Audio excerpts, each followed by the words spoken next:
Hello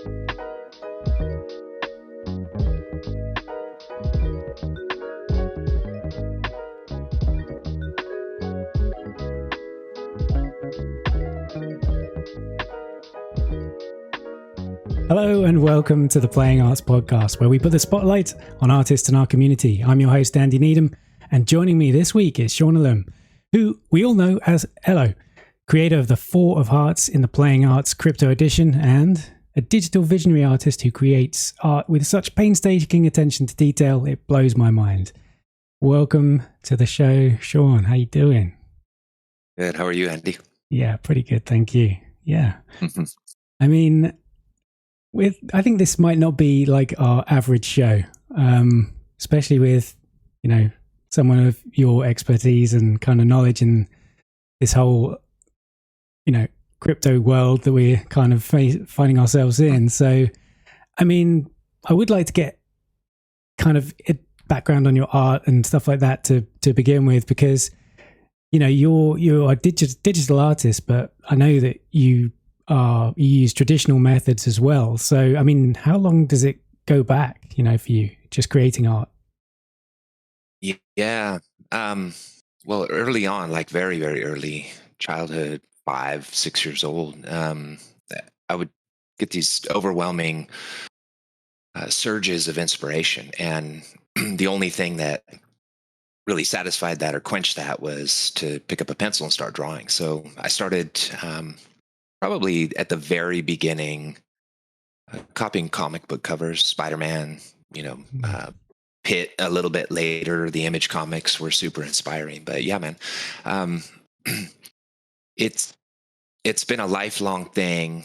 And then it was after high school, I met my first mentor, and that was when I realized that I could do this as a living, right? I could make a career out of it. And I think the greatest piece of wisdom that he left me with was do what you love and the money will come. And that's certainly proven to be true. So yeah, it's been a lifelong thing, man. Oh, wow. Okay. So wait, how old are you when you realized that this was, what age were you? Sorry, when you realized that this was kind of it for you then? 18. Yeah. 18. Okay. Yeah. So, I mean, prior to that, it was like color pencil, that type of stuff. But yeah, it was after I got out of out from under the thumb of like the systematic kind of suppression of consciousness and all that I started experimenting with psychedelics and realized that I had enough talent to bridge the gap between the visions I was having and bringing them, I guess, to into some substantial form. So that was an epiphany for me, and I realized that there was nothing else that I really wanted to do. So, okay. Like we're all born with specific talents, and that one was just something that I had honed to a certain degree that I felt relatively confident and gave me a sense of identity. And so it really just made sense. And when I realized how much I loved it, that it was actually, it kind of became a responsibility of some sort. So it's like the fabric of my being, man. I can't get myself away from it. If I'm not doing something creative, like I have a number of hours before I start to get agitated and, like drinks with friends or something like that can take the edge off. But if I'm just sitting around, like there's only so much information I can intake in a day before I have to start expelling it, So yeah, man, it's not really a choice, I don't think. Yeah, it's just part of your lifestyle, right? Yeah. So, I mean, and how do you do that? Is it like a sketchbook that you always have to hand or something to get ideas out, or do you have a place that you have to be in to kind of just go and get those ideas down, or Well, yeah, I mean, I keep a sketchbook close, but I've got my desktop, I've got my laptop, I've got a sketchbook. I'll write notes on my phone. That inspiration, those visions will kind of hit me spontaneously at any given point. And if I have something that registers as a significant idea, then I've got to get it down no matter where I am. I could be at dinner with family or at the park with my kids or whatever. It's there has to be some way to get it recorded and crystallized so that I can reference it and come back to it later. And I mean, most of this stuff, probably 90% of it never sees the light of day anyway. So, and have you ever lost ideas because is this something that you've kind of you've been kind of bitten and you're just like, no, I have to, because I've lost an idea from not getting it down and I never got quite that crystal clear sort of vision through, or is that sort of come from experience? No, I believe that we're kind of we're like librarians, and our mind is this massive it's a historical library of experience and nostalgia and memory and all of the things that compose our character. It's not even a belief, it's like a faith or a knowledge or something like that. Like all of the stuff is there in some way, and really establishing the techniques to be able to access it, I think is I don't know, that's a work in and of itself. The purpose of getting things down is kind of like there's too much, it becomes like physically uncomfortable for me if I'm not expressing these ideas. So yeah, I mean, if I'm somewhere and I'm like, oh, that's neat, and I'm not able to get it down for whatever reason, like I just kind of go with that. Okay, that's fine. We'll rediscover it at some point. So yeah, it's actually an interesting thing to talk about when we get there. I mean, we can go there now if you want. Like, all right, I'll just pick up the torch and go. So yeah, I'm happy. Let's do it. Like a lot of my works will start from just kind of a seed, a flame of inspiration or something, and then it's a whole lot of chaos.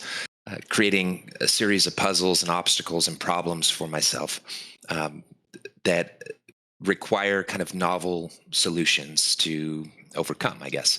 So most of my artworks, especially the abstract or quote visionary ones, the psychedelically inspired ones, that have a lot of mixing textures and kind of bleeding forms and stuff like that. That's literally like the result of a series of solutions to a number of chaotic obstacles that I created for myself, right? So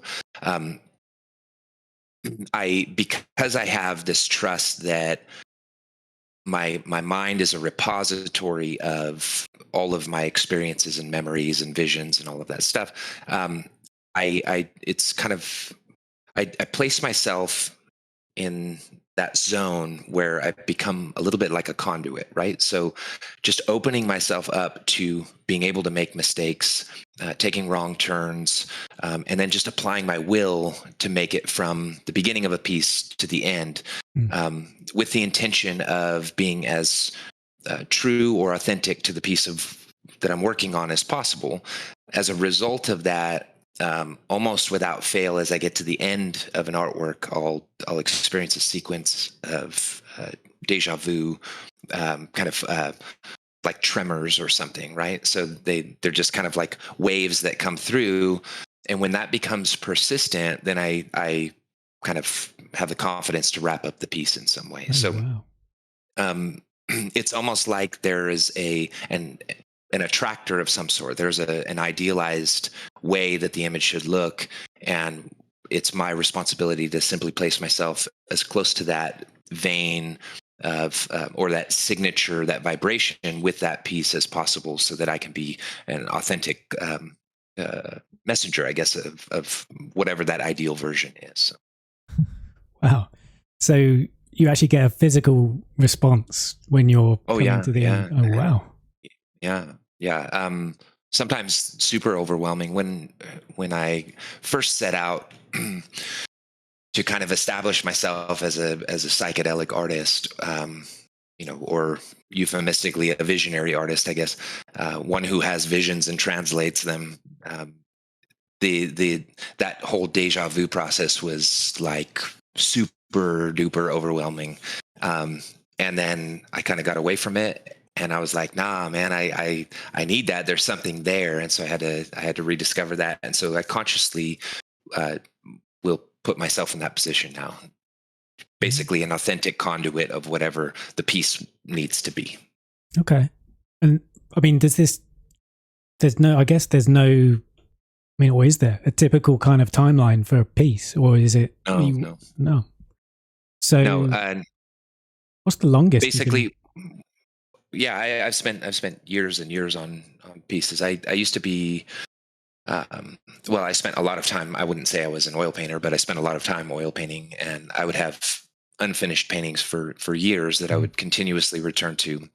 And it was kind of like a body of work that required me to jump back and forth from canvas to canvas. And as I would solve, puzzles on this particular canvas, it would open up doors to the other pieces. Ultimately, I ended up destroying all of those because they were kind of a little bit too therapeutic or something. They were. It was just a lot of like personal work that I didn't really feel like I wanted to leave in the world. Like it could give somebody the wrong idea, not necessarily about me, but just about like life itself. Right. I became, I think, too conscious at one point to be able to associate myself with where I was in the past. And I wanted to, there was kind of a turning point in my life where I wanted to contribute more to the beautification of reality as opposed to just throwing shit at the wall and here's all my deepest, darkest, weird stuff. So I've killed a lot of work over the years, but yeah, man. Anyway. Wow. And I mean, now that you're primarily a digital artist, would you say that's true? And do you feel that the pieces kind of come together quicker than they would in a traditional kind of traditional sense? Like, yeah, I mean, in general, yes, for sure. The tools that are available, just there's no way to not have it be a faster process, right? Yeah. To get more bang for your buck at the end of it.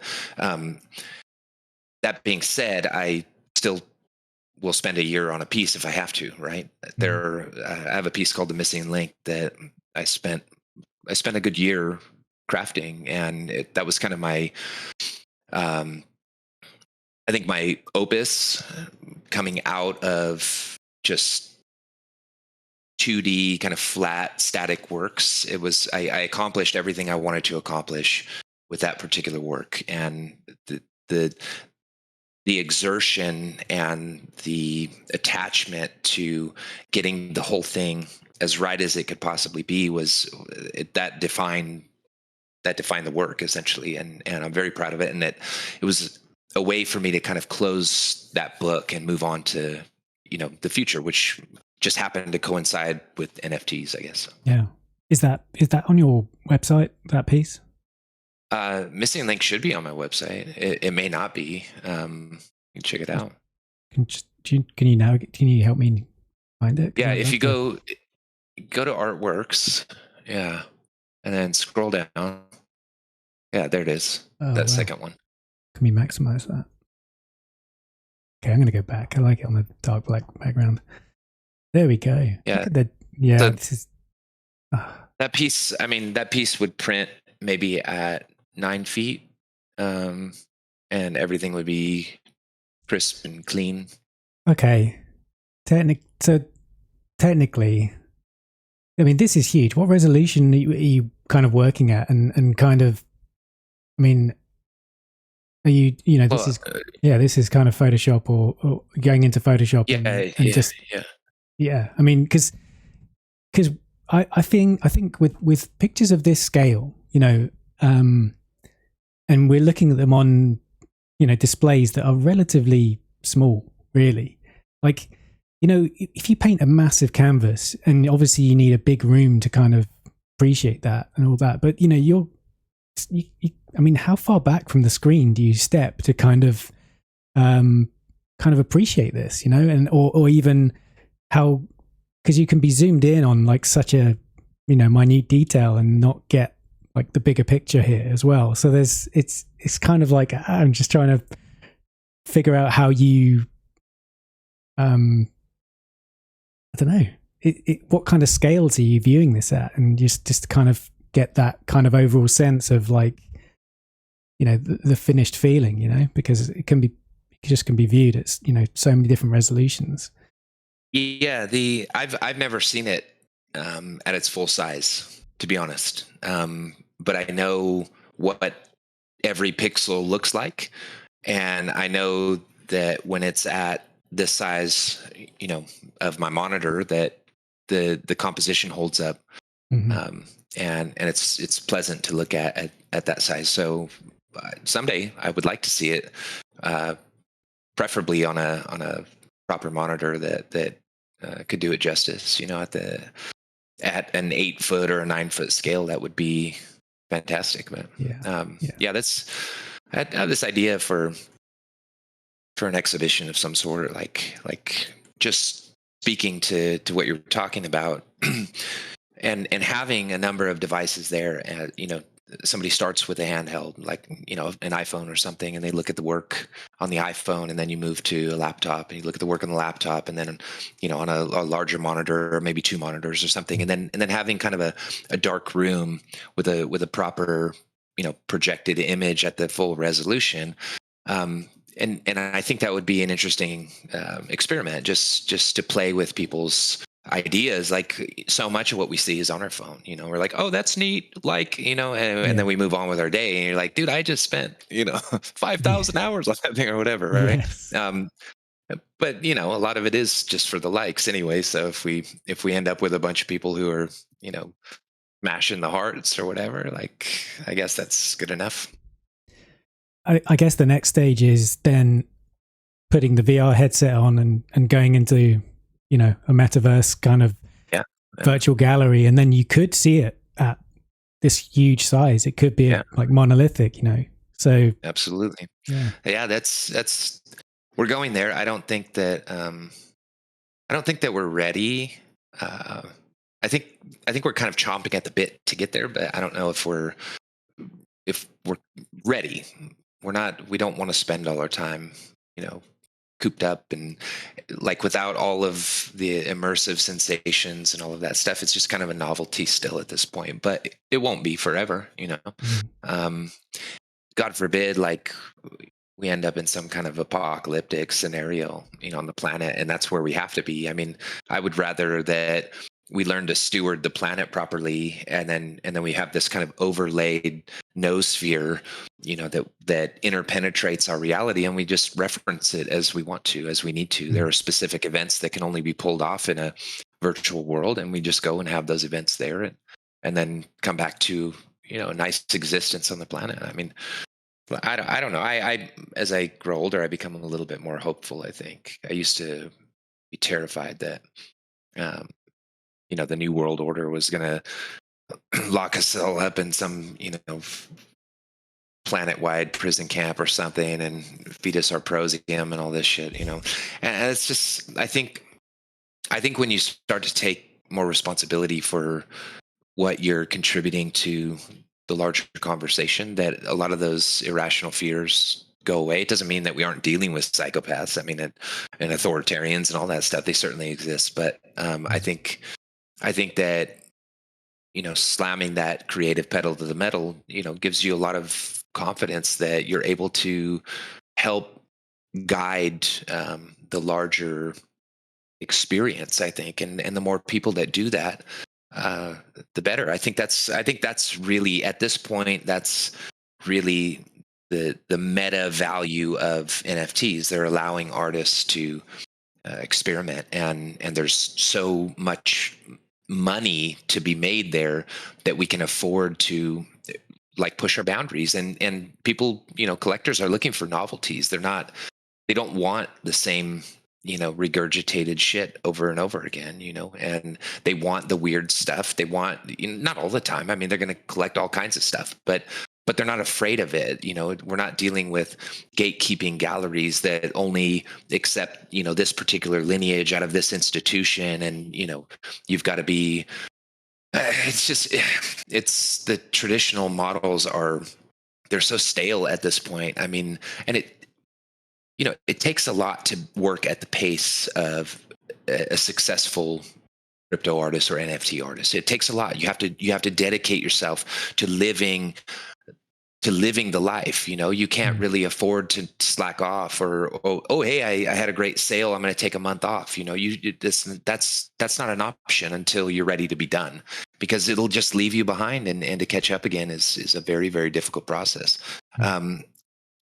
But if you can commit to that, if you can commit to like just boots on the ground every single day, and developing your identity in context of where all of this stuff is going, it becomes so exhilarating that it's hard. It becomes difficult to even discuss what's happening on the other side of the blockchain. You're just like, well, I mean, it's cool, but like, when NFTs, bro, I don't know. It's shitty, but that's the way it is. Like, I don't know. Yeah. I mean, maybe we should take it back to when you first got into NFTs then, and just kind of get that kind of that take on your journey, really, Yeah. Well, so I come out of the quote visionary culture, so the transformational festival culture, like the Burning Man community, and is the easiest way to put it. I don't have much desire to ever go to Burning Man myself. Maybe just as like a novel experience, I'd like to do it once, but it's not. I'm not like a burner type dude. I just I've had a lot of really neat experiences in my life, and I happen to be a creative person with a level of talent, and this is what I do. So by accident, I kind of ended up parallel with that community, and became important to a degree within that particular festival culture. Making clothing, and going to smaller events over here, and flying to Seattle and doing a nightclub thing or whatever. And it was fun, but the pay is just dismal. I mean, you really have to love what you're doing. There's not like, okay, that image missing link, like what application does that have really beyond a novelty or somebody who gets what they're looking at, right? Like, in that image is encoded like 7 different plant and animal hallucinogens, right? So I mean, he's holding the chacruna leaf in his right hand, and his left hand has become the ayahuasca vine, which turns into the serpent, right? Like, that's the basic recipe for ayahuasca. If you look down below his heart, there are 2 little guys that are brewing the ayahuasca. Up on the top of his crown, you see a toad there that is a reference to 5-MeO-DMT, the Bufo alvarius toad. The shifting kind of faces in the clouds, that's like more of like a idiosyncratic call out to LSD. Those long nights when you go outside, like at the crack of dawn, and you look up at the clouds, and I don't know that this is necessarily what's happening. It could be the result of the hallucinogens, but it really feels like you can push and pull and move and kind of sculpt clouds. I don't know. So anyway, that's neither here nor there. But in that image, it's a directory or kind of like an encoded cryptographic message for anybody who knew what they were looking at, right? How do you get something like that to be meaningful to, Nike or something like that? I just don't care to work for those types of companies. I used to make loyalty apps for McDonald's, and it just fucking sucked, right? I mean, I made a lot of money doing it, right? But it was just soul sucking and terrible, and I couldn't get out of there fast enough. So I chose the road of an independent artist out of like just pure love, and it's really just the hustle and the grind, and the devotion to consistently expanding your technique to better communicate your story and your vision, and that's kind of like your payoff.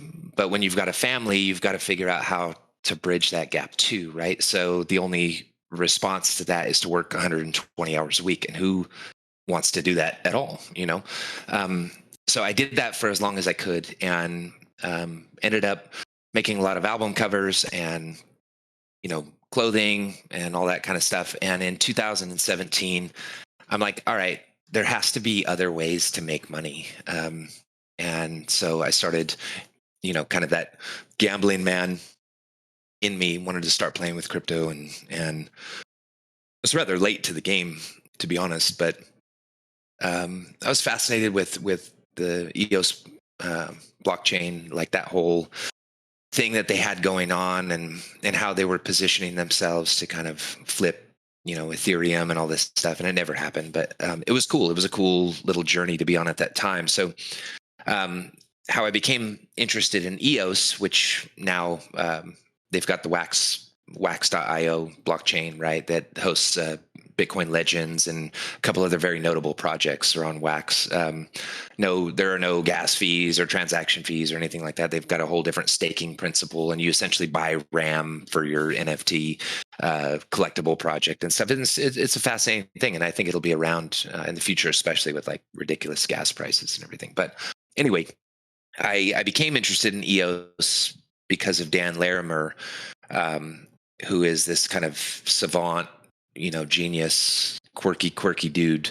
And his project prior to EOS was Steemit, which was supposedly a decentralized kind of social media site. And when I showed up there, it was really cool. Like, you know, you could make a post, and then people, you know, they have like Steam Power, which they've accrued from getting votes on their posts, and you can buy Steam Power, and the more Steam Power you have, the more valuable your upvote is. And so essentially, if you built a network properly, you could make a decent living. So I didn't make a ton of money, but I made, you know, I don't know, $1,000 or $12,000 or I mean, $1,200, like that on top of, you know, $2 an hour doing the other stuff, like whatever, you know, that's cool. It was a hustle. But what I did, maybe like as a result of imposter syndrome or something, it's like I would spend all of this time giving these really detailed descriptions of all my artwork because I thought people were interested in it. Spend all this time on these posts, and you know, come away with $100 on it, or you know, 10 or 4 or whatever. And like I noticed that there were these certain dudes who would post multiple times a day or a week. I can't remember exactly how the structure was. There was a limit on how many you could make. And maybe it was 3 a day, or maybe it was 5 a week. I don't know what it was. But anyway, I noticed these same names over and over and over again, like a photograph, maybe taken with their phone or something like that. And then just some stupid little, you know, afterthought of a name or a description or whatever.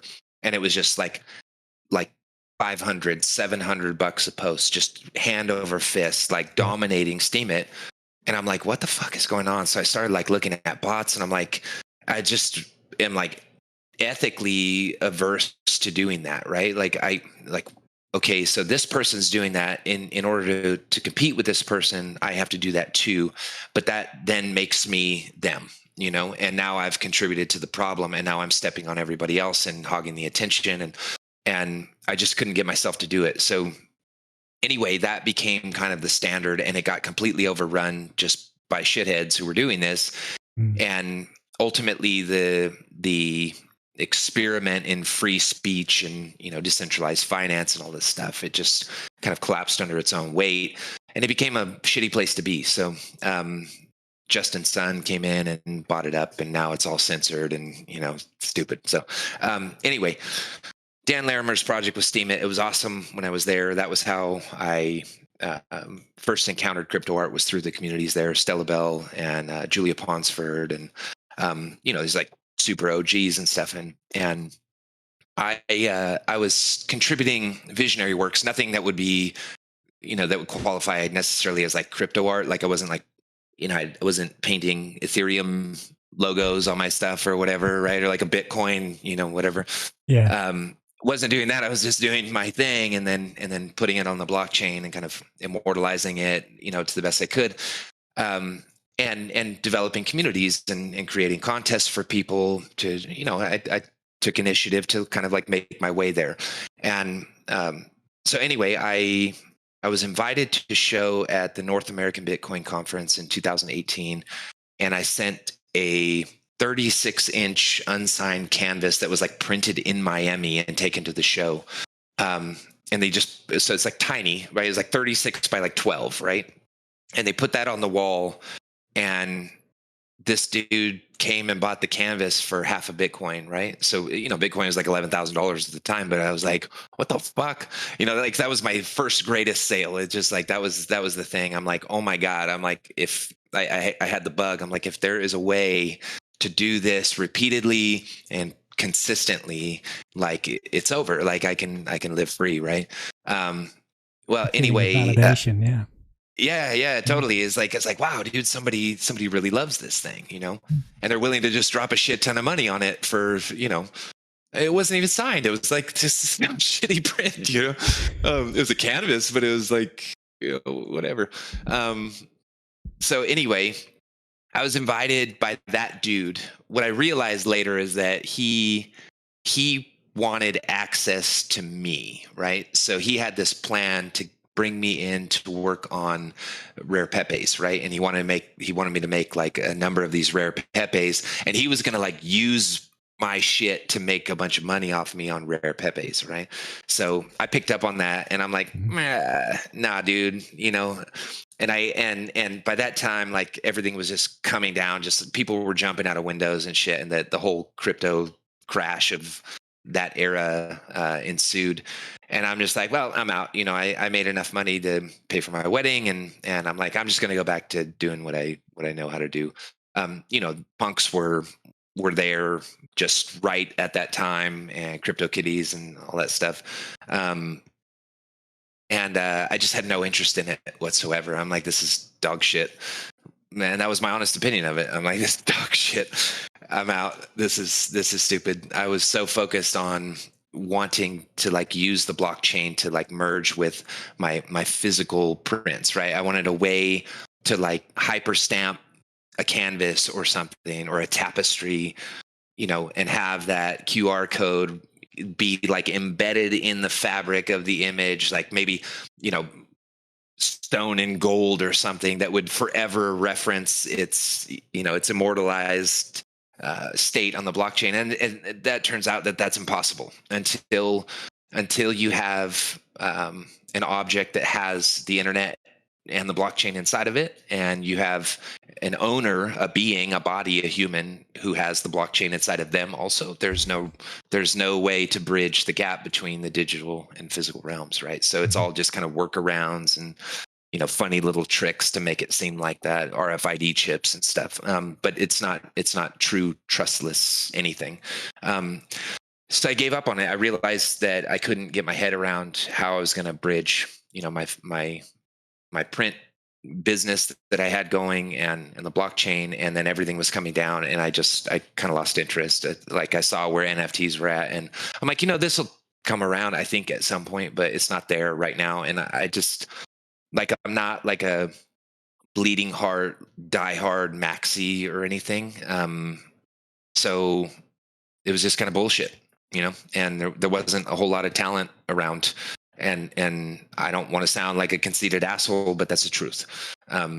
It was just, I didn't really know where I fit, I guess. So I wanted to kind of go back to the tribe of people that I knew who really appreciated and valued my work. And I figured that was the better, more healthy, sustainable way for me to exist, even if I had to work harder and longer to achieve the same things. That was the way to go. So I stepped away until 2020. So Glass Crane, he comes out of that same kind of background, and Trent Kuhn, who you might know as well. So Glass Crane and I are friends, and he reached out to me like April, I think, maybe May of 2020. And he's like, dude, have you heard of SuperRare? And I'm like, let me look at it. And I'm like, yeah, I have. And I'm like, holy shit. I'm like, they done like 600 grand in sales. I'm like, sweet, I'm going, I'm going to set all my shit up. And, I did not hesitate at all to pull the trigger on that. Because I knew what it was. I knew where it came from. And I'm like, okay, now they're generating something. They're creating something. There's revenue that's coming in. There's, and there's no real issue with like copyright with the NFTs and all this stuff, right? Like, I mean, if you've been commissioned by a company, right, you're gonna have a hard time selling an NFT, morally, right? Like you could, I guess, pull it off, but for the most part, like I retain the rights to all of my images. Like you could commission some shit from me, but I'm like, this is mine. You have the rights to make merchandise, but this is my image, right? So I'm like, okay, well, let's start with my Genesis piece. And then I started working into animations, and I realized that that was kind of a cool thing to do. And let's take a look at sorry, your go ahead. page. Yeah, sorry. Let's take a look. No. Feel free to cut me off. Yeah, I mean, so let's just have a look at. What was the Genesis on SuperRare? A jumper. It's all the way down. Yeah, of course. Oh, there we go. Okay. All right. So Manta has a lot of faith in me. That's why there's that 275 ETH price tag on that. There it is. Or whatever he's got it at. Maybe he delisted it. I don't know. Yeah.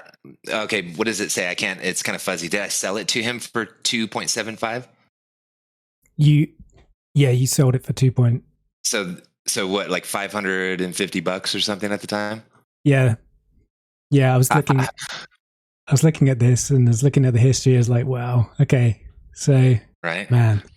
So a lot's changed in a year. Oh yeah, hell yeah, it has. So he had that piece. I don't know if he has it listed at some exorbitant cost now, but I met Manta. He bought my Genesis piece, and then he bought the animated version of the Missing Link. And Manta's like very no bullshit whatsoever, and he's got a super keen eye. He's a bit of a wolf, so he like will sniff out new talent. And then he goes and scoops up their one-on-ones,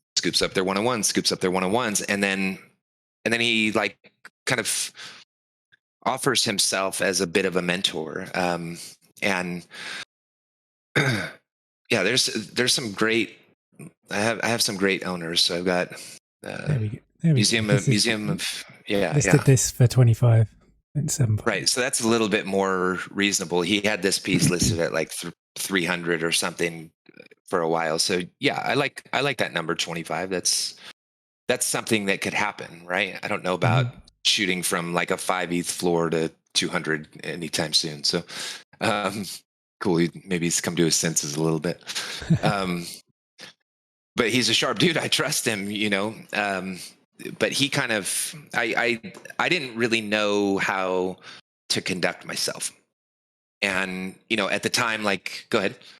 No, this is interesting to me because I wanted to talk to you about the relationship you have with your collectors, and because you said this is someone that you can kind of trust. It's so yeah. Please elaborate on that relationship. For sure. So so Manta, the short of it is that I started making decisions, just trying different things. Like, oh, I wonder if I can get more for this approach over here. Oh, let's try like some crypto glitch shit. Oh, like I'm going to invent crypto glitch, oh, that's already been around forever. You think you have all these really great ideas. When you come in with no knowledge, you don't know what you don't know. And so I just started like throwing stuff at the wall and taking commissions from people. And then, like I would mint that and then they would buy it from there. And you're like that seems reasonable.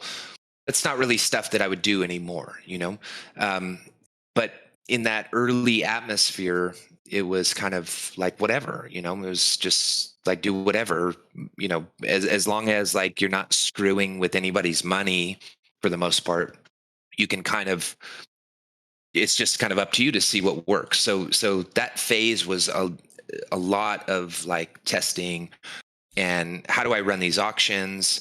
And it was all done through Twitter, crypto Twitter, right? So, I mean, I've got 3,000 followers or something, like 5,000 tweets. It's because I'm like, they're like updating everybody, you know, as I go through all these auctions and shit. And it's, 10 minutes left, you know, and okay, so now in the middle of the last 10 minutes, somebody else bid. All right, well, I'm going to add another 10 minutes now, you know, which, because that seems reasonable. And like, no, that's kind of the standard that Foundation's locked in. And I didn't invent that. It just is like a, you know, reasonable, rational thing. I think, you know, offer people the time to make a counter bid and stuff. So anyway, I was just like throwing stuff up there, getting away from kind of my core voice, I think. And so Manta, you know, we were talking one night and he's like, do you want my feedback? And I'm like, sure.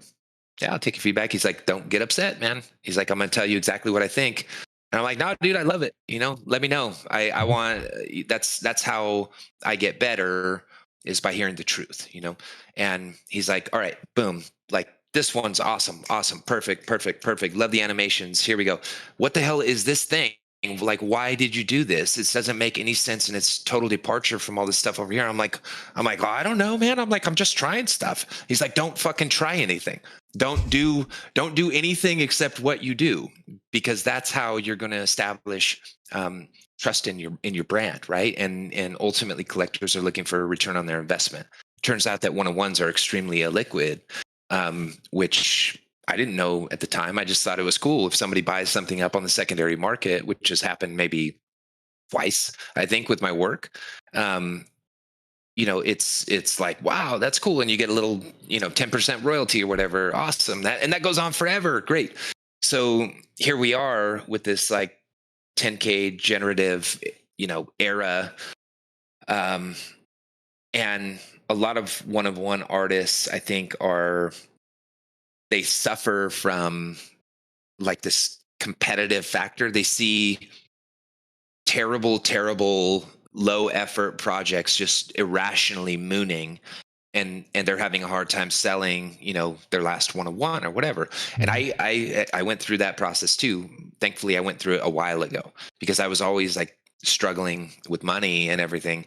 And you know, if I'm not selling a one-of-one that I've been depending on, I just put 2 months into, you know, for $1,000 or $2,000 or whatever, it takes 2 weeks or a month or something, you know, I really feel it. So I, at the end of 2021, I think, when Beeple came in, that was like a real wake-up call for me. Because he just sucked all the oxygen out of the room, and he brought all these people with him. And that was like kind of the advent of the mania, where it's just a ton of degens. Like, there are a couple of people listening to this that know I use this particular analogy quite frequently, but it's like a swarm of locusts, right? And they just move from field to field, stripping it, and then they move on. It's why playing arts is struggling with the floor at this point, right? It's because there was we got lucky with that hype launch, and everybody, they get off on like trying to like just weave their way in behind the scenes. So like they're all minting with the contract, you know, 15 minutes ahead of time and all this shit. And it just really gets them off. And they love it, right? If they're able to like screw the system in some way or play it or whatever, and then they've got this whole technique where they just brick the Discord, right? So they just FUD up the Discord right at launch. And it's coordinated effort, and you'll see this like the more projects that you're part of, it's coordinated effort. You get for a launch that is hyped up, you'll get this group of like, they're like bluefin sharks, like just super fast, and they just back and forth, and they will completely destroy any kind of healthy sense of community that you have in your Discord going prior to launch or anything. And they do it on purpose, and it's to destroy confidence in the project, keep that floor as low as possible, and then they scoop up everything from the bots that goes on to OpenSea. They scoop it all up at these low prices, and then they disappear, and they let the floor rise, and then they're selling it off as the floor rises, right?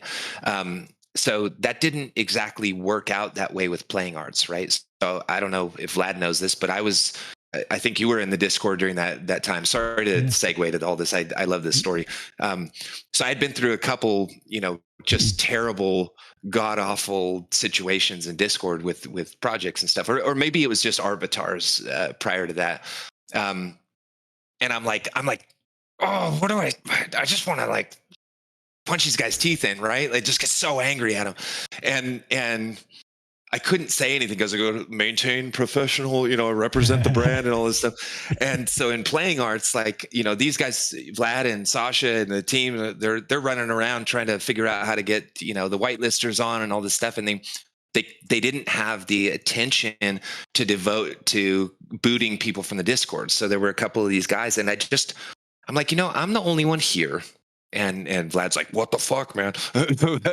No, as he's listening to this, no, I'm the only one here. And I'm like, I don't like that dude.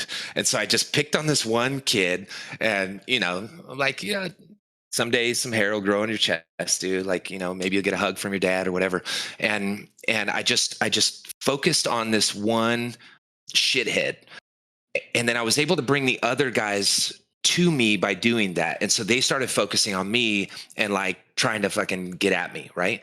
And that allowed some space for the more sensible voices to come in. Like you come in and you're like, hey, yo, like, let's take it easy. Like, let's have a good time. You get Tim Riopel in there. Hey, let's do it. So I've got a long kind of history of like trolling and duking it out, meme wars and shit like that. So I just tried that thing there, and it actually helped to more quickly disperse the issue, and that allowed the floor to fucking surge. That's not the only reason that the floor surged. I mean, the art is incredible, and there was just a lot of excitement around the project very early on. But when you get those dudes in there, the environment becomes so absolutely toxic. And I don't know, whenever I launch my project, I'm going to be just hyper focused on this. There's just no patience. I don't give a shit about your free speech. Go free speech somewhere else, man. Like, get the fuck out of here. You're gone. You don't treat my baby with respect. Freely. Like, I'm gonna fucking stomp you. So anyway, yeah. So that's kind of the journey through NFTs. I was brought into collectibles by Manta for his Avatars project, and since then, I've worked on Ethlings, playing arts. I've got Sail the Stars that's coming up soon, which is another massive collaboration with a bunch of artists. And then I'm working on Gods of Hyperspace, which is my thing, my baby. And my intention is to turn that into a phenomenon, and essentially all of the things that I've seen go wrong with either pacing, with collectors, FOMO ramps and bonding curves, and trying to promising blowjobs on Mars as part of your roadmap and all this kind of shit, right? Like, just I know all of the potential pitfalls, or at least a lot of them, and so I want to create a healthy. I want to demonstrate how you can create a persistent, healthy community of people who are interested for the long run, who aren't always asking when marketing, who aren't demanding more shit from you constantly. And it is. And frankly, I can say that because I don't lead this project. Like, I throw up in my mouth when I see people like, when are you going to do this for us? Like, dude, like nowhere in there was that part of the bargain, man. Yeah.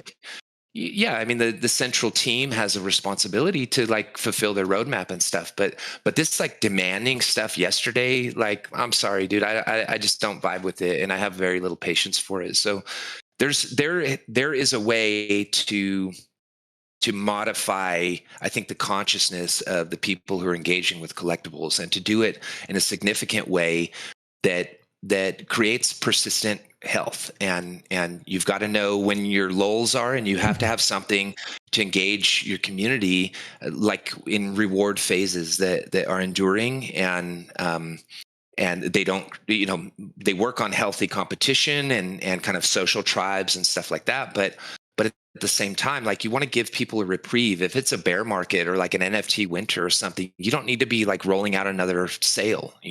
That's your time to like take care of the people who supported you, and rub their back and pat them on the head and say you did a good job, and like, hey, we got something more coming in the future, but we're not going to worry about that right now. If you want to check it out, here we go. Like, here's our announcement schedule, all this stuff.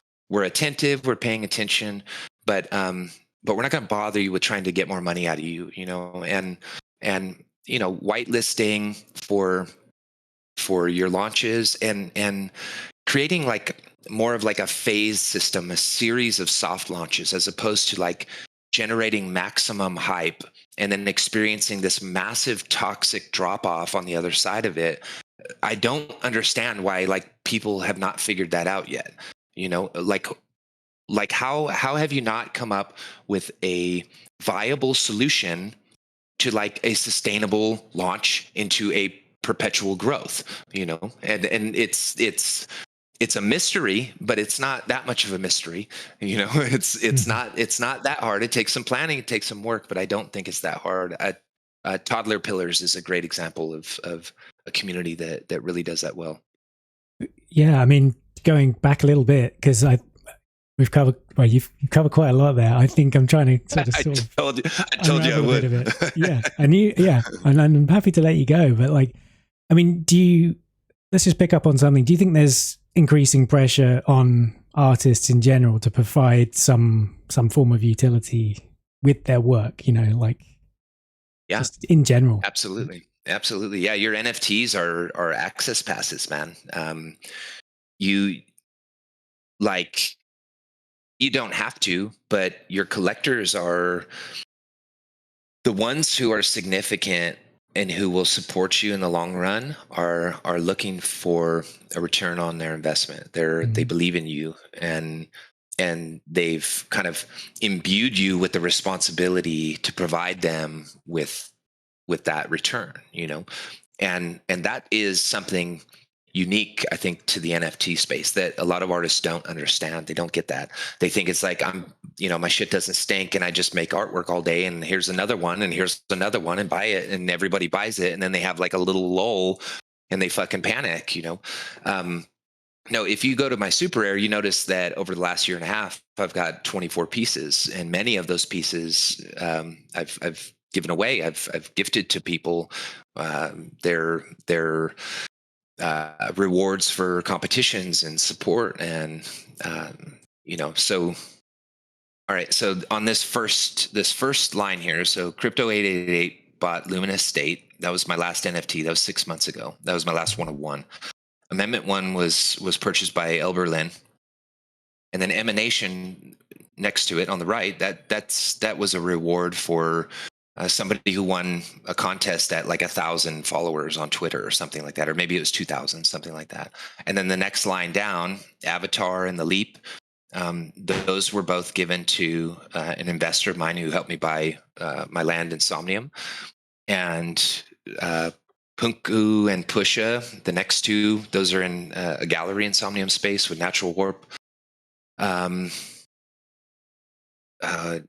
Nibiru, that was another gift for an investor of mine. So what I realized after this process of sending these things out is that on SuperRare, if you transfer an NFT to somebody, they're the one who gets the royalty in perpetuity. So you'll never see any of those royalties. So you got to make those sales. Again, you learn the hard way, but yeah, man. That's interesting. That is interesting. Yeah. I know there are some collectors who actually do send the royalties like back to the artist, you know, just honoring that, which is really, really, really cool and stand up. Absolutely. Absolutely. So let me finish this point real quick. Yeah. So if you notice, I've only got 24 minted tokens on SuperRare, and that is not necessarily the only strategy. There are some people who mint constantly, and I mean, some of the most prolific NFT artists have just hundreds, right? So what I'm looking at, I'm taking this road up the mountain where I want to have consistent, really solid relationships with my collectors. So I don't want to have this whole network of like 200 people that I've got to figure out how I take care of them in some way. You know, there's no guarantee that my work is going to be selling for 25 ETH or 200, let alone, right? So how I do it is I've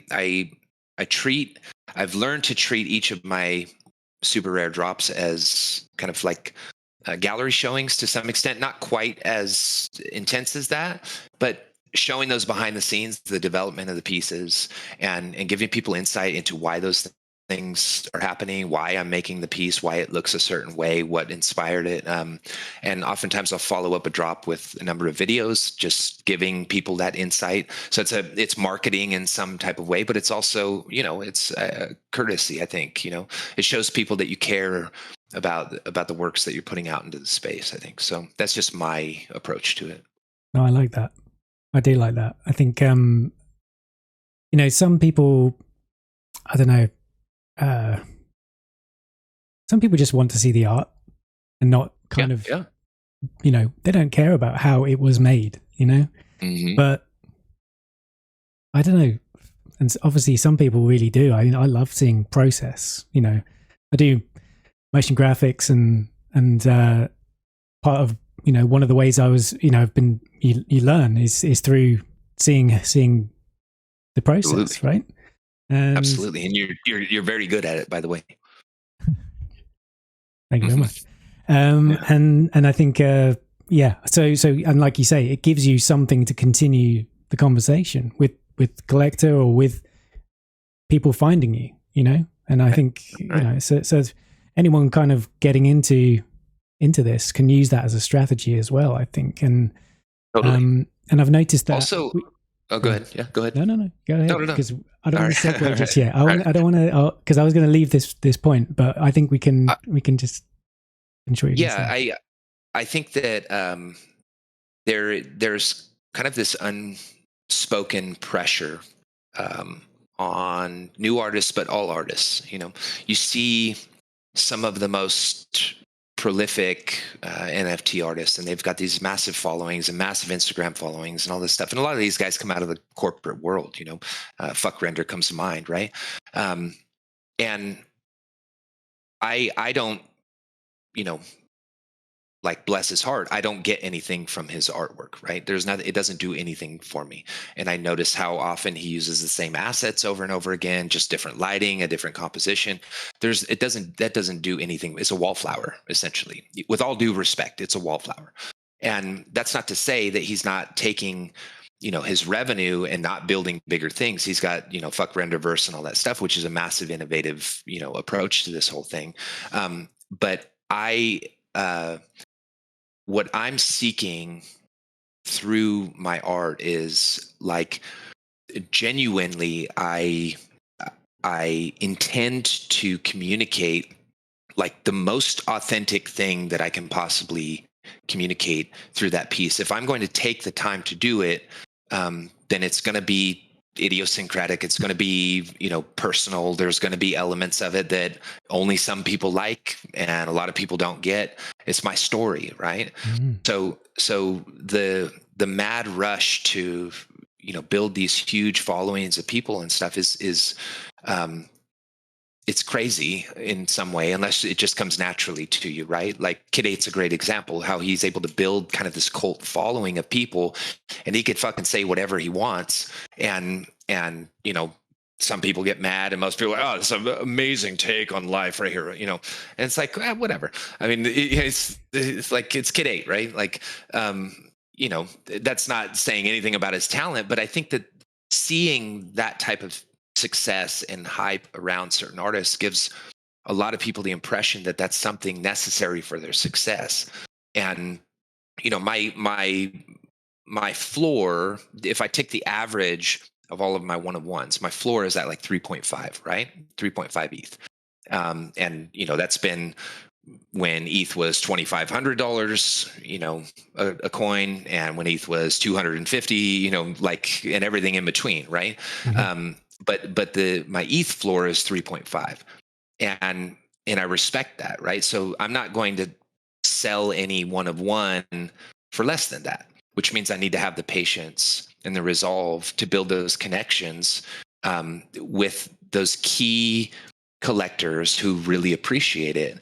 That means that I don't need 5,000 likes on a behind the scenes piece. If I get 11 on it, like, that's cool. Maybe we have a conversation. I've become great friends with just some of those people that just show up. Hey man, this is fucking awesome. Thank you. And ultimately that's the thing that's the most healthy and sustainable way for me to continue my success, right, as an NFT artist. So I've seen consistent growth in my floor price, despite the fact that I have 3,000 Twitter followers and 8,000 Instagram and 10,000 Facebook or whatever. I mean, those are like nominal numbers. It's a decent following, but that's not like massive success numbers at all, right? It's just it's humble, to some extent, and I like it that way. There's nothing wrong with it, and there's nothing to keep you from making a very, very decent living, doing things appropriately, the way that you want to do them, telling your story, and it's okay if not everybody likes it. It's okay if you're not a hype beast, like why do you have to be a hype beast? You don't have to be a hype beast at all. You could do whatever you want, Oh yeah, it's having the authenticity come across. You want to just do it, and I think NFTs allow you to be you and do totally. Do you do it at your own pace, totally. Right? Totally. And you craft the story for yourself, and people will come along for the journey with you. So, and what's really interesting about NFTs, I think in general, is like you have some people who are genuinely incredible artisans, bricoleurs and whatever, like.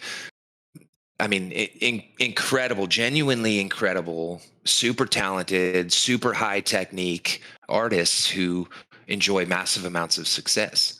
And then you have some people who are not talented at all who enjoy massive, levels of success too. Mm-hmm. And I think the novel part of that is that there are people who truly genuinely care about their vision and their story, and they're telling that story authentically, and they're able to see that success. That's something that doesn't see so much light on the other side of the blockchain.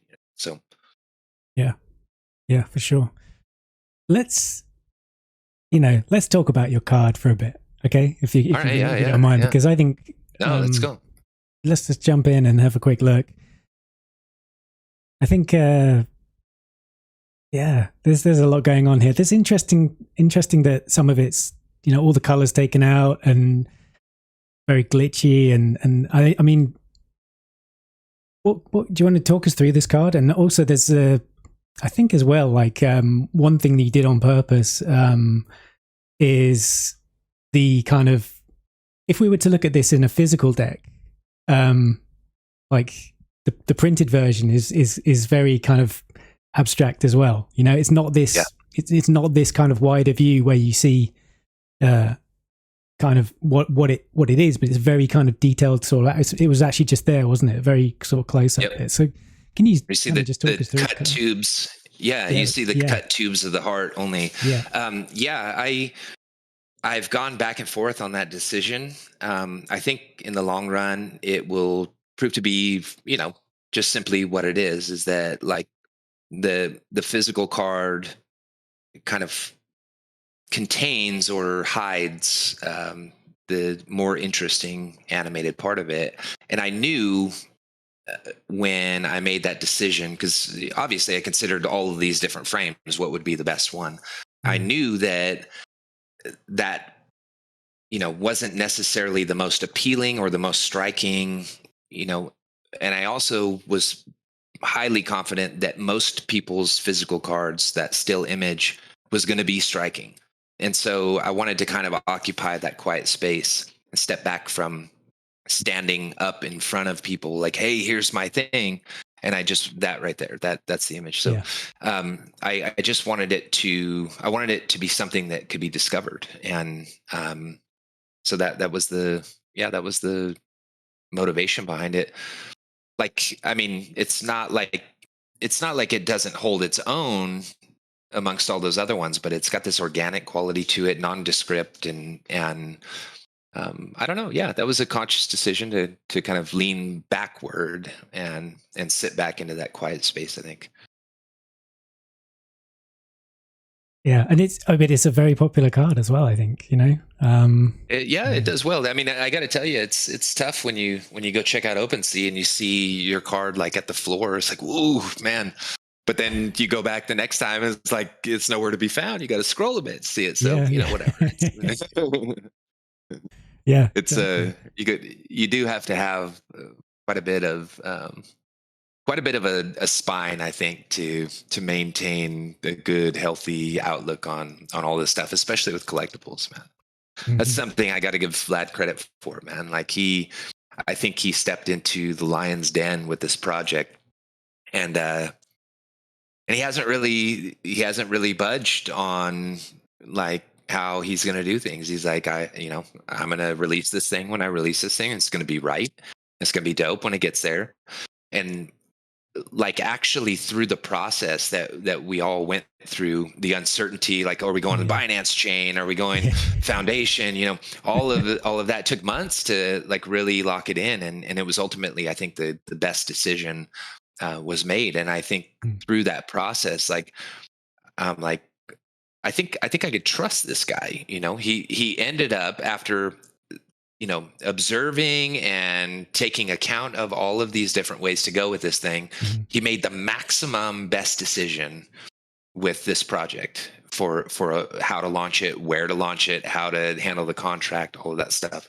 And so I think that I don't know how you really communicate that to a community in any significant way that is substantial, because the Discord will run at 1,000,000 miles an hour, and your little thing that you wrote that you thought was really profound gets lost in 5 seconds or whatever. But exactly, I think I trust Vlad. I think that I think whatever comes of this thing will probably be the best outcome for the project, and it will retain kind of the spirit of the whole thing. And so that's that. We can move on. No, yeah, I agree. I think we can move on. But yeah, my personal experience as well, I was just kind of like, well, we were there, we were talking, it was all uncertain until it was like, wow, this is actually definitely like this all makes sense now. And everyone could kind of, you could feel that there was an excitement building and confidence as well. Yeah. And yeah, that happened really fast right at the end too, man. Yeah. Like, like exactly. It was like that last 24 or 48 hours leading up to the launch where it was like just a spike in interest. And boy, that was exhilarating, I got to say. That launch, man. Good word, yeah, for sure. Yeah. So I was pumped. I had friends on the line as well, and we are all kind of talking. We were all minting. We are just like, let's get some, and then you could just kind of see everything going, and it was just like this incredible energy. And I think and that came through in the Discord as well. So, I think those those days are coming back. Hopefully, I mean, there's some good things on the horizon, which as an anecdote, side note quickly, there's a project called BYO Pills, and they release these pills that they have an AR app, and you consume your pill and look through your phone, and it's got some kind of like shitty little distortion on your screen, or different things. I don't know, not really like what I would think of as a trip, but they had this kind of discrete or not so clear roadmap, but they had their lore, they had their story, they had their hook, and they consistently deliver. They do it really well too. I mean, they're very attentive to their community and the rollout of announcements and all that, which is very important, I think, for just the general health. But they have now, in, let's see, it's probably been 6 months or so, they brought their pills out. They've got their AR app. Now they released these keys, these access keys, mint keys or something, and you had to hold a pill and this key in order to claim this avatar that I just claimed this morning. And then they're going to give you like a freaking, hover bike and some shit to roll around in their metaverse and stuff. And they're just like consistently delivering this stuff, right? And that, if you just do what you say you're going to do, I think in the long term, that is what is going to keep you around, right? It doesn't matter how fast you do it. I mean, it does. You've got windows of time, but if you miss those windows of time, it's not like that's lost forever. What's tough about it is if you miss those windows, it's hard to like begin to build momentum again and kind of invigorate or ignite that interest in the project. But if you consistently develop and deliver quality upgrades that pertain to your roadmap, their fulfillments of your roadmap, that over time your project will sustain and persist, and then people are going to look back and they're not going to remember any of that other stuff, right? Like you did the thing that you said you were going to do, and shit, like most of these projects don't. They way overpromise, or they don't know what they're doing at all. And I think that I don't know how we cultivate like a little bit more patience in things. It's like, I think that people just have to learn with enough time that like there are projects that are going to do what they say they're going to do, and they're going to fulfill what they set out to fulfill.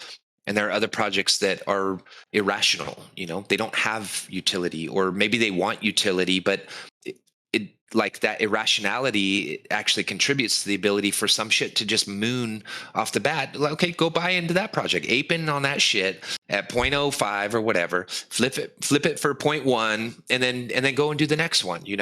Like there are certain key quality projects that I think like just with enough exposure that people will get.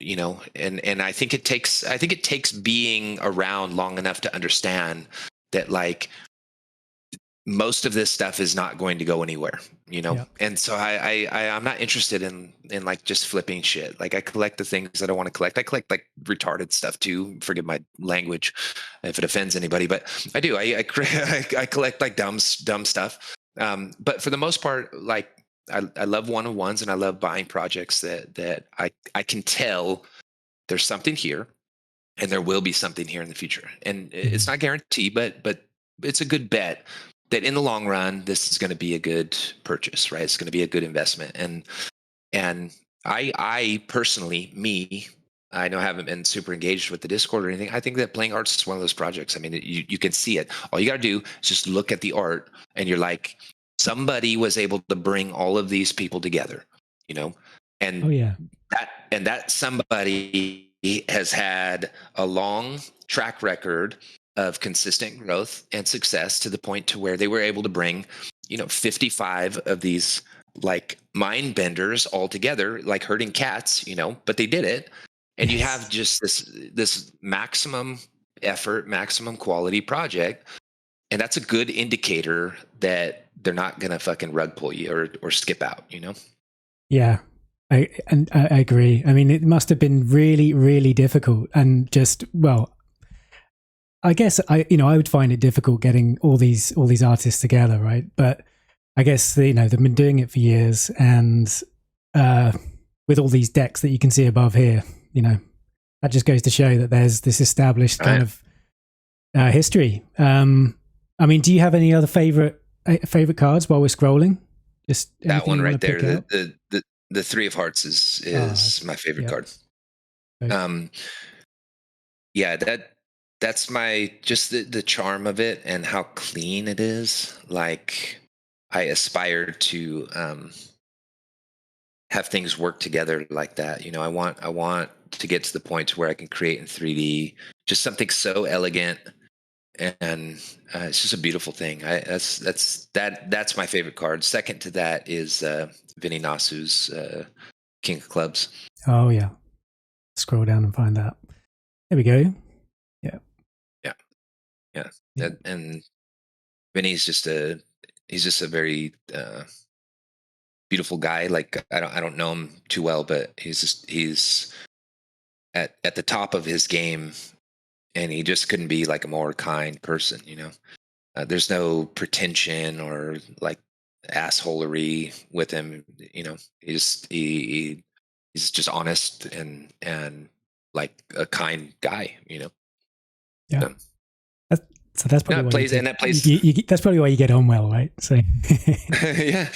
Well, it's true. Like how much the artist plays into, I think, our perception of their work, like there are great artists, and I just couldn't be bothered because, and I know absolutely that people feel the same way about me. Like, man, I love your art, but you're a fucking dickhead. And I have been a dickhead in the past, it's like, and that's okay. Like, whatever, it's not for everybody. And, but no, it does, man. I think, like, I love Peter Moorbacher's stuff and I love his card. Mm-hmm. That was the first one I bought on secondary, for like pennies.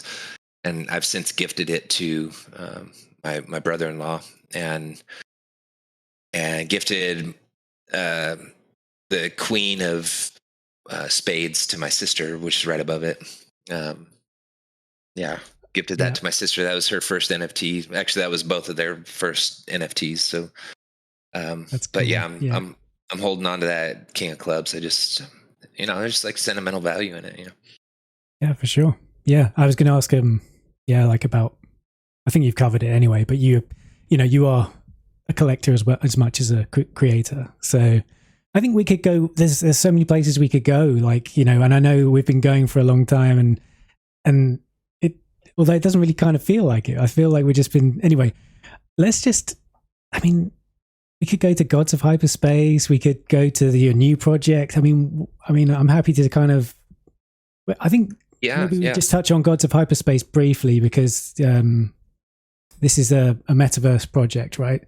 Ultimately it will be. So it just started on a whim, actually, as a result of Beeple. I was like at the point of near devastation by him showing up, because I was like, damn it, they found it. And I'm like, it took physical effort, like meditating on this, like, how can I see the good in this thing? Like my personal winter is not the end of everything. And ultimately what we need is a lot more collectors in the space. And so I just white knuckled it and held on and started considering all of the different ways I could approach, my identity, I guess, as a perpetual, NFT or crypto artist. And so I'm like, all right, Somnium Space has huge potential, huge upside. And I'm like, I need to establish land there. The metaverse is coming. It's on the horizon, and this was at the end of last year when I was having all this, like for sure, this is where it's going. Like ultimately, governance contracts they're going to be attached to cybernetic limbs and shit that we, like the objects that we own. This is all, once that bridge between the digital and the physical is mended, I guess, or built. Once humanity 2.0 or whatever has the internet inside of them, or at least, on the appendages that they attach to their body, there will be a necessity for governance contracts and all this stuff. They won't be called NFTs anymore. I mean, I doubt it, at least, but they'll just be a part of, the security of your ownership of digital and physical assets, and those being one thing. So on the way there, we have this universe that's being built, known as the metaverse. And that's where kind of all of the test runs are going to be done for, everything. You could envision having a Best Buy in Somnium Space or something that you walk into in your avatar and everything. And you want to buy a MacBook Pro or something, and you just do some stuff and the thing separates and you can view all the components, and it has all of the information that you need right in front of you. You can see what the thing looks like in all of its glory, high resolution, looks perfect, exactly how it should. And you get all of the specs that you need, and then you can make that purchase, with whatever the cryptocurrency is that you're using. Yeah, you can customize it. You can just absolutely take this bit and then do this bit and build the PC or build whatever. Yeah. Yep, build whatever. Yeah. So there's a very, very valuable, utility and application for metaverse. And then beyond just products, like experiences that if you're not if you don't have the proclivity for plant hallucinogens or something like that, your next best bet is an immersive experience that somebody has built for you, something that's relatively safe where you can take the headset off if it gets too intense. There are going to be things that you can only do in a virtual space. And then there's the whole concept of identity, right? So I picked up on that, and I realized that was going to be a huge thing, is this identity. And so I set out to build avatars in Somnium. Somnium has the highest resolution. It's got the most beautiful, capabilities. And they are definitely the forefront of these blockchain metaverses at this point. The engagement level is not there. The traffic is not there. They don't have an economy really that is viable. I think that's all coming soon. Yeah. Yeah, absolutely. Definitely. But I mean, they've got cars that my friend Natural Warp and Real Cyberpunk are building with crypto motors, and they're incredible, like just incredible vehicles. And I mean, I tell you, when you step into a skin that you own, it's a digital asset that you own, and you put the headset on, and like you can look at your arms and you can feel your fingers and like just the way the light hits the textures. And I mean, it's profound. And like the very first time I was able to deploy an avatar in Somnium, it was like, whoa, dude, like I'm good at this. I could do this, and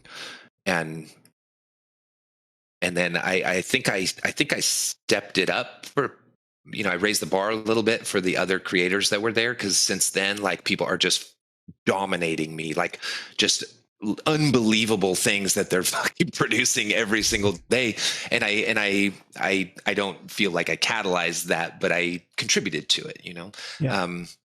I wanted to make something that was just very beautiful and elegant. And I think there were other kind of key creators in that space that were like, all right, yeah, okay, I see that. All right, now it's time for you to step back, because I'm gonna like turn up the heat a little bit. And it's phenomenal, it's really incredible what people are doing there. So yeah, Gods of Hyperspace was kind of a result of like, fuck, one-of-ones aren't going to cut it, dude. Like just putting out stuff with like, I know how to do the art, but what is this like pancake, machine where I just like pump out these two-dimensional things? Like I need to be expressing myself in a more sophisticated way in relationship to the blockchain. And, I really like, I don't know if envy is the word, but I look back to the OGs, some of the more sharp ones, like Coin Artist, for instance, she comes to mind, and she's just so like picky and deliberate about the things that she appreciates. And I'm like, dude, I want to impress her someday, And she's been around forever. She's got her own RPG that she's built and shit. And like, I want to be a part of that. I was around then, I was around when those guys were doing it. I just, I tinkered around with some games. I built some, freaking microeconomies for people. And then I gave up. I stepped away, and so there's like this thing in me that wants to reclaim that part of it. And so I'm constantly thinking about, ways that I can push the boundaries, just I think for the general consciousness and how people relate to blockchain experiences, PFPs, all this stuff. So yeah, that was where Gods of Hyperspace came from. I'm like, oh, that's a cool name. It just kind of dawned on me. Yeah, it's cool. And I can just like make these, a bunch of gods, and there's like all kinds of gods. So I could just keep putting out one-on-ones in my gallery, and, and then I'm like, no, I need to build them. I'm gonna build the avatars, and then I'll sell the one-on-one with it. And then, it's all this like clunky kind of like, how do I get my head around it, type of thing. And so ultimately that has evolved into a long-term project. It's kind of like, I think it'll be my legacy. And so we've got to take it all the way back to PFPs and deconstruct what makes a great PFP. And I don't want to give away too much. I'm all about like the decentralized stuff, but like at the same time, like people just like run off with your idea and they got more money than you and they'll build it. And then they're like, yeah, decentralize, yeah, they're all sitting pretty and they're like, hey, we should absolutely decentralize all this stuff, So, deconstructing what makes a PFP good, fascinating, how it relates to identity. And a big piece of that is the art, like the ones that stick around, like Lil Torio's in here and he goes and he's got his turtles, as his PFP and, Pepe and, all kinds of stuff. And then he returns, he shows up here with Moorbachers on one derivative. And that's the dope shit, right? Like that's the one, like when I think of Lil Torio, that's the PFP that I think of.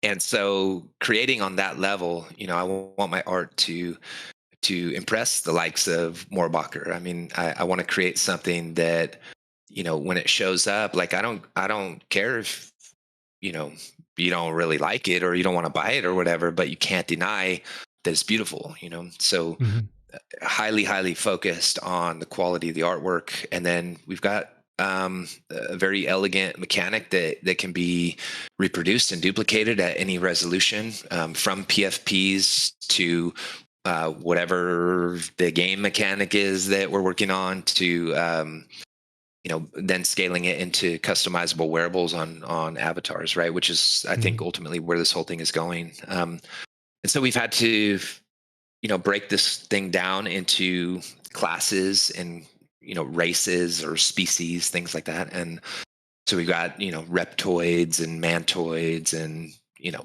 machine elves and the high ender gods and elementals and all kinds of stuff. And instead of doing all of this at once, where it's just a generative thing, and there's that one like kind of blast, like, whoa, I got this average one, and I'm really happy with it. I love it. I like the art, and you have a bunch of people telling themselves, it's all like hopium or copium, I guess, because they didn't end up with the absolute thing that they wanted.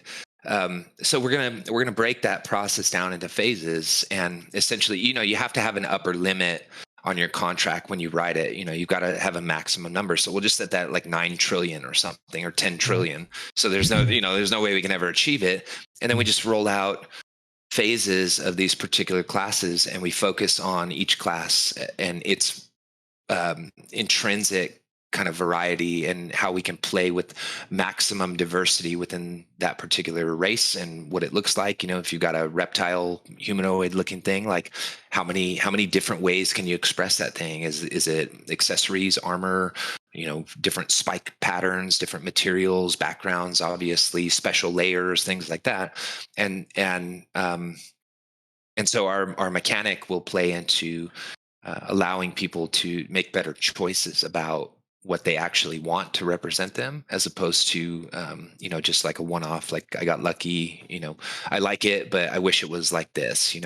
I was talking to this dude, I don't know where, maybe it was in the Playing Arts Discord a few months ago. Yeah, it was like late night Playing Arts Discord.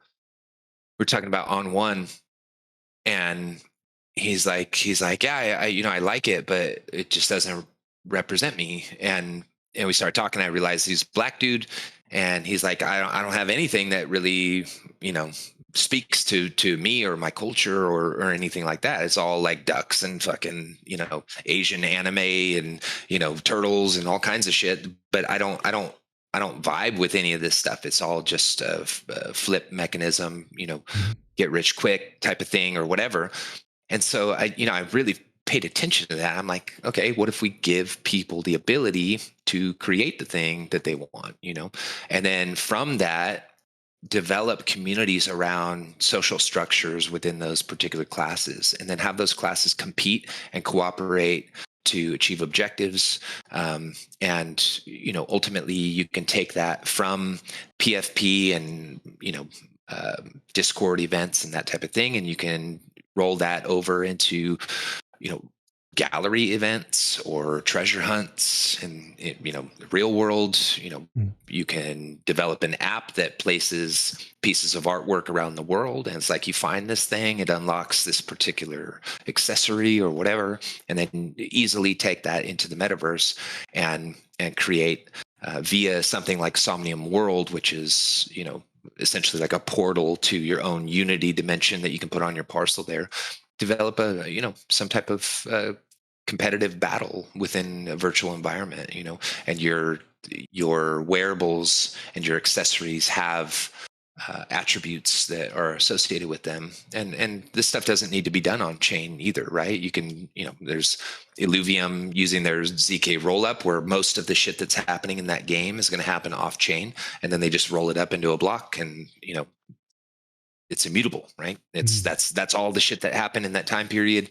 There are a bunch of different ways to handle gamification and how it interacts with the blockchain. So we're looking at all that stuff. Ultimately, I think with the desire to bridge, take a page out of Bored Ape Yacht Club's book and bridge the NFT world with the mainstream. Like, why can't you do that in a sensible way that's profitable? Foundation of it is blockchain, foundation of it is NFTs, and then you create something that's so enjoyable and so fascinating and beautiful that all these people want to do it. So yeah. That's kind of the philosophy behind Gods of Hyperspace, long term. Wow. Yeah. And so this is definitely a project that is gonna take a lot of your time and a lot of your focus. And I mean, and this is this with Somnium, is it developed with, is it Unity or is it Unreal these days? I'm not too sure. Somnium interfaces with Unity. Okay. So they've got their own software development kit, and you can build shit in Blender or C4D, export an FBX, and then take it into Unity. And so long as like it meets the limits, you can't have something that's gargantuan. Yeah. So it has to be optimized, and your textures have to be done properly, and you get like 4 materials. Within those 4 materials, they could be however many textures you can fit into that thing. But you got to meet the polygon limits, which are so the upper, I think the ceiling for polygons is about 20 to 25,000 or so, and you could get a lot done with that, right? Like 50,000 tries. So this, like, yeah, go ahead. No, yeah, please talk us through it, because there's like a whole kind of, I guess, like a story to this as well, like even how you get is it a spaceship or something, or I don't know. Yeah, it's just, I had originally designed the gallery. It was like this huge kind of blocky structure.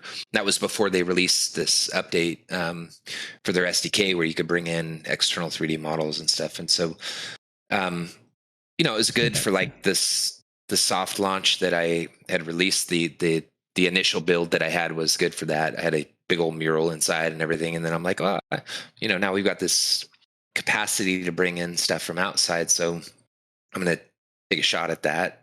So that statue that you see out front there is like probably like 30 feet tall. And that was the Machine Alpha. That was the first avatar that I built. It was a commission. And that was how I learned to build avatars, was via commission. It was this dude Logan. He comes out of the same background, transformational festival culture, quote unquote.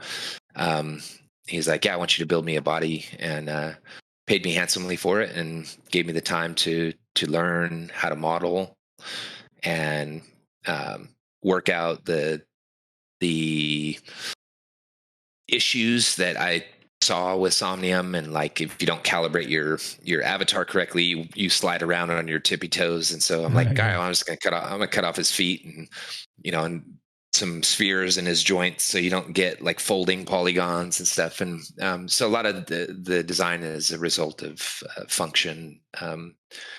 The form kind of serves that purpose. But so I just stuck him out in front of there and built this kind of UFO looking spaceship thing, which I think is fitting, but it's terribly impractical as far as the gallery goes. So inside that shot, you can see some little bodies in there. Those are avatars that I built. That was the second one. I did a number of color variants of it, and yeah, so it's cool. I mean, I like it for now. It's good. It fills up the space, and but this won't be the final form of it. There's a absolutely optimized way to pull this thing off that is immersive. So that'll come in the future. I just don't have time for it right now. Cool. Yeah. I mean, yeah. I've only had one experience in Insomnium, and that was like a meeting. I had a meeting. And it was a very sort of strange, kind of surreal thing, but it was just like, okay, we can do this now. Oh, was that? I'm assuming it was a Defiant meeting. It was. But anyway. Yes, it was with Robin. Yeah. So yeah, it's tough. I mean, you got to have a pretty significant machine for things to work as they're supposed to there, or else you end up with like you show up at a parcel, you wait 5 minutes for everything to load around you the first time you're in there, and then you go to some other place in the world and you come back to your parcel and it will never show up again. So it's like it's beta for sure. But I have no doubt just the growth and the innovation that I've seen in the last year there's no doubt in my mind that they're a force to be reckoned with. Yeah. Okay. And I think this kind of leads us on to maybe your new piece as well, because I mean, along with all the oil painting, like game design, musician, like all these strings to your bow, you're kind of like, you've picked up many different software packages as well. And 3D, you obviously your work spans from 2D into 3D. And obviously you've got animation in there as well. So the new piece, do you want to talk about? Should we can play it in its entirety? We can. Yeah, sure. Why not? Yeah. Do you want to give us the title and we'll just roll it? Yeah. So, piece is called Bahia, and I just decided on that this morning. And Bahia is a region in Brazil. I visited in 2005, and I went down there to take ayahuasca, and it's in the Atlantic forest, so it's like a kind of subsect or tributary of the Amazon, and the forest butts up right against the Atlantic Ocean. And there were a number of really incredible things that happened, including like going through an entire process of drowning in the ocean prior to the first night. I don't know. It feels kind of maybe like we're in a different dimension now. I don't know. I drowned in the ocean, and then I'm here somehow. So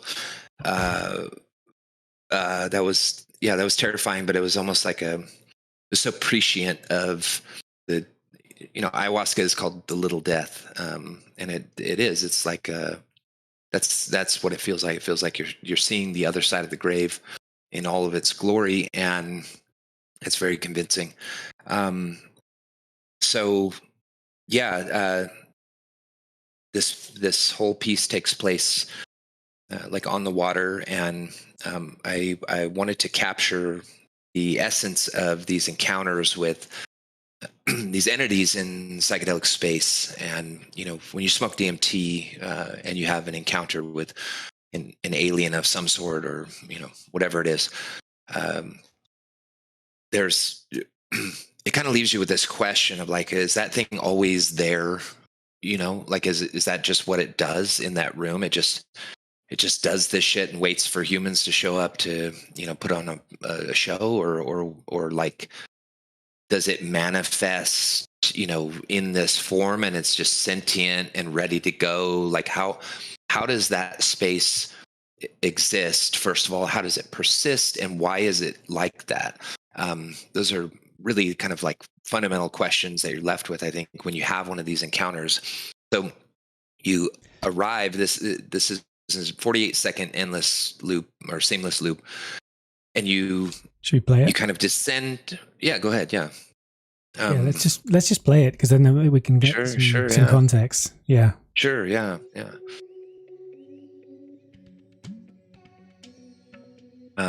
So you kind of descend on this character who I've dubbed the Maestro, and there's these little minions that are dancing around to this beat, and like the place, this jungle scene is kind of just like there. It just does what it does. There's no real reason that it's doing that, but it's fascinating in some way. And so that was a goal, I think, with the creation of this piece. I mean, beyond learning how to use Blender effectively and appropriate camera angles. And go ahead. Yeah, that's kind of what I was leading into, and we were talking about the software that you've picked up and stuff. And this was like a kind of 2-month journey into learning Blender or something, right? Yeah. I mean, I know how to model, and I've used ZBrush for a long time. I know how to sculpt. So it's not like I was going in blindly, but I didn't know really how to use the program or what it was capable of. And so it's just like so many tutorials on how to get, items to work together, items to do separate things, how to rig, a plant, for instance, like, how to use procedural shaders, like what do freaking normal maps and bump maps do? How do they interact with the light? Like, what are the most efficient ways to describe this environment, in a 48-second time span, giving the scope of the whole thing, the strangeness of the whole thing, and communicating kind of that question that psychedelics leave you with, was like, what is this, and why? How did it get here? Why does it exist? But then also beyond that, it's a collaboration with my friend Donnie, who goes by Savage. He's on Gravitas Records, and I've made an album cover for one of his most notorious albums, I guess. He's just a wonderful dude, and always been like super supportive, and he's just an incredible musician, and he just seemed like the right person to do this thing with. And the original inspiration was I wanted to create an instrument, like a living instrument, and I wasn't able to achieve that. And when I realized I didn't have the technique or the capacity or the understanding of 3D software to be able to pull that off, I had to kind of lean into that lack, I guess, and allow it to become what it was going to become. And towards the end of it, you get that deja vu, and I'm like, oh shit, all right, well, this is where it actually was supposed to be. But achieving the psychedelic elements of it without overwhelming the image with patterns and all this stuff, that in post-production, I found myself going back and taking every plant in the whole, every hard surface thing, and just putting the same texture on it, then rendering it with wireframes, then, placing another texture on it and shifting the UVs to get like, and then in post-production using, vector blurs and things like that to get this sense that this shit is alive or not real or something, or kind of in the mind, like. And that has proved to be very challenging. I've still got some work to do before it launches on Friday, so that's not the final thing. Oh, okay. Get a sneak peek. But it's close. Yeah, I mean, it's close. close. We got some behind the scenes stuff as well that we can kind of look at, and let's just jump in here. You can see this is actually from the viewport in Blender, isn't it? So yeah. What were you rendering it with? Actually, just Eevee. Eevee. Okay, yeah. So I don't use Blender myself. I'm Cinema 4D guy, like I this is where I can kind of get into it myself in a sort of technical kind of thing, and I can appreciate what you put into this. But yeah, that's really cool the way it looks just right there in the viewport, all the glows and the blooms and stuff. Yeah, nice. it's Blender is like an absolutely incredible program. It's kind of a gift or a godsend in some way, man. Because like ZBrush is very counterintuitive until you are working on its terms, I think. And I just didn't want to go through and like learning Maya and then not having it, able to do something that I need it to do. And then I have to go and invest in another package over here to get it to get my arrays correctly or whatever.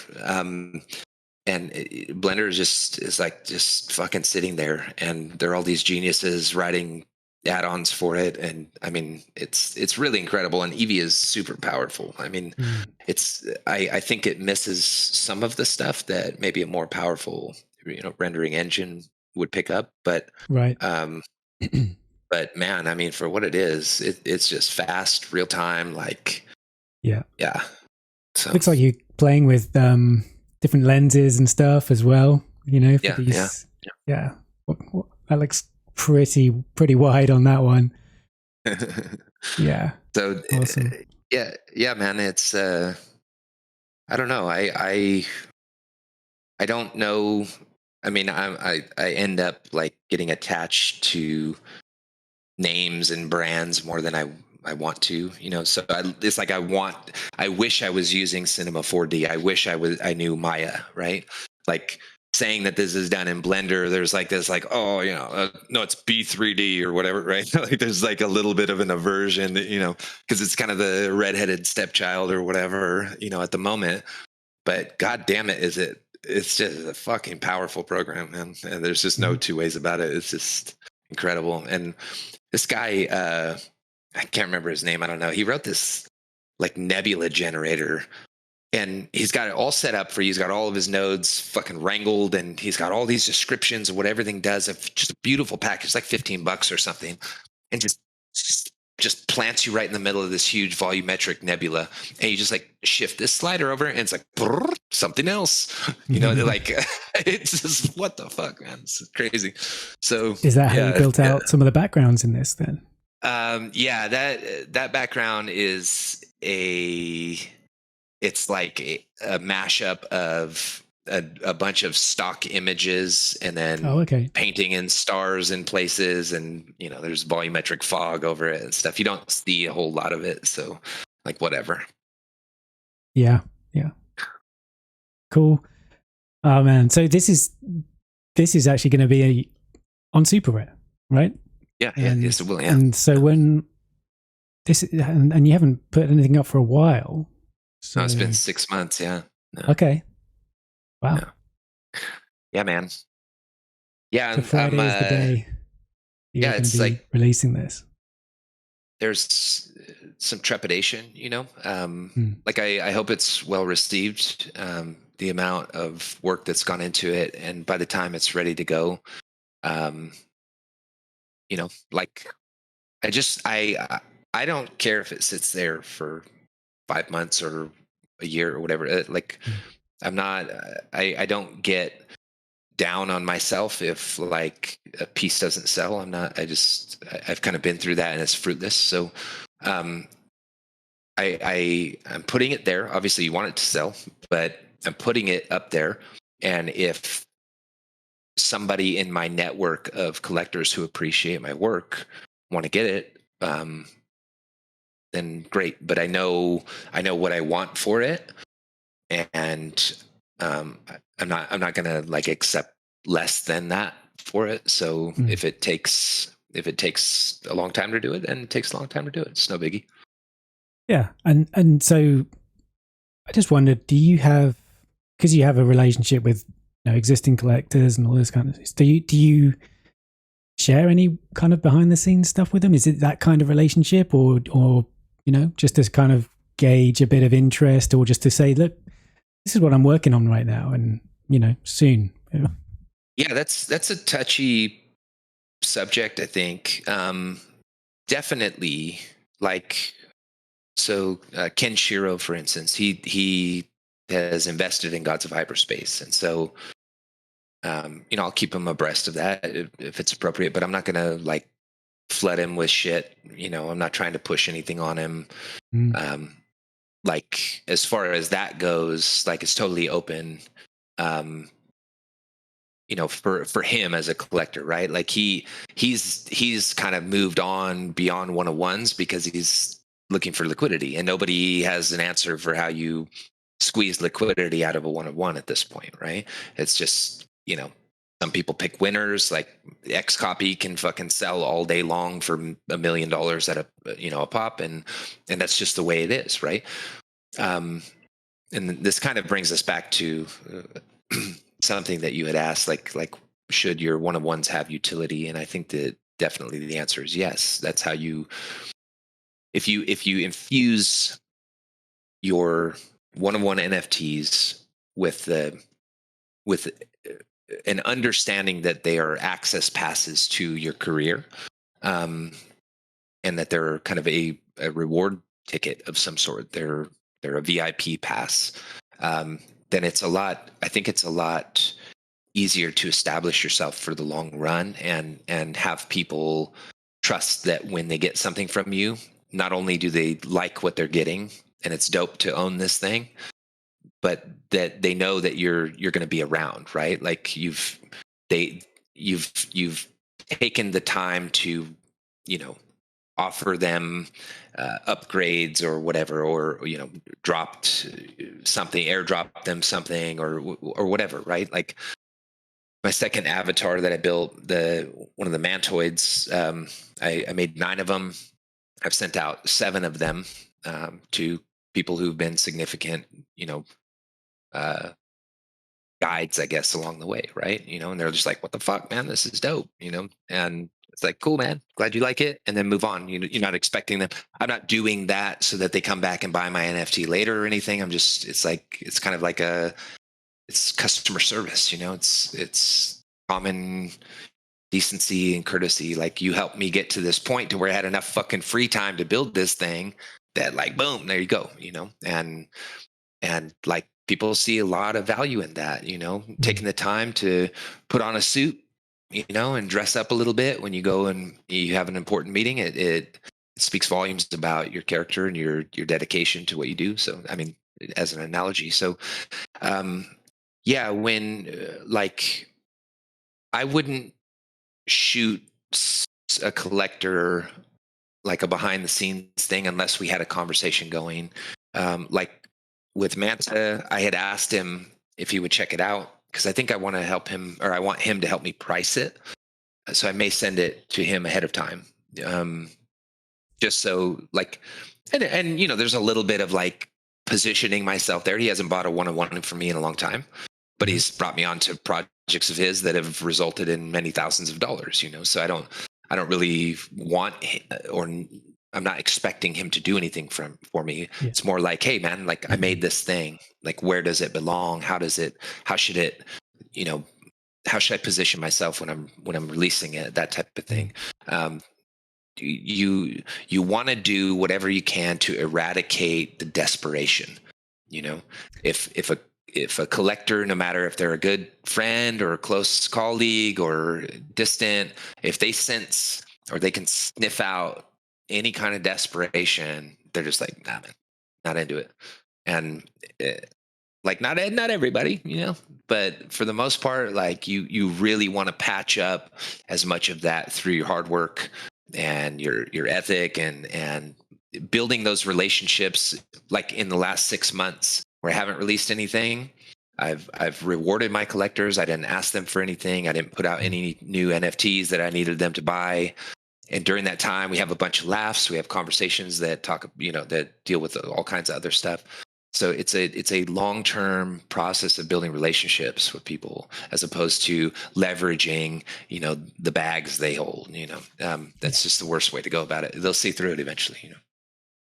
No, I get that, and I think really, I think if it's appropriate, and it was asked, then you could say, there is something that I've got coming up and whatever. But I mean, for me, I think I would probably get more value from having a circle of artists that I trust and just having their feedback and just kind of, having people to bounce off. And so,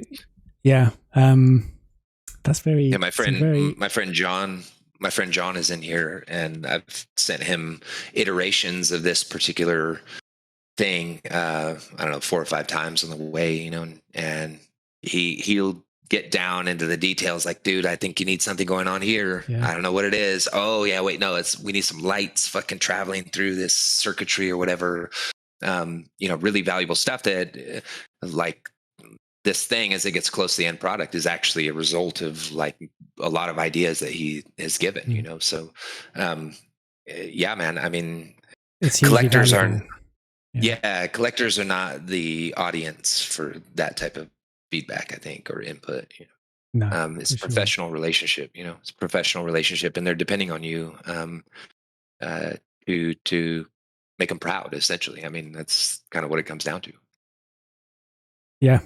Yeah, exactly. Yeah, I know you. Yeah, I did a piece. Well, it's not something that is minted or anything, but it was just a short film about.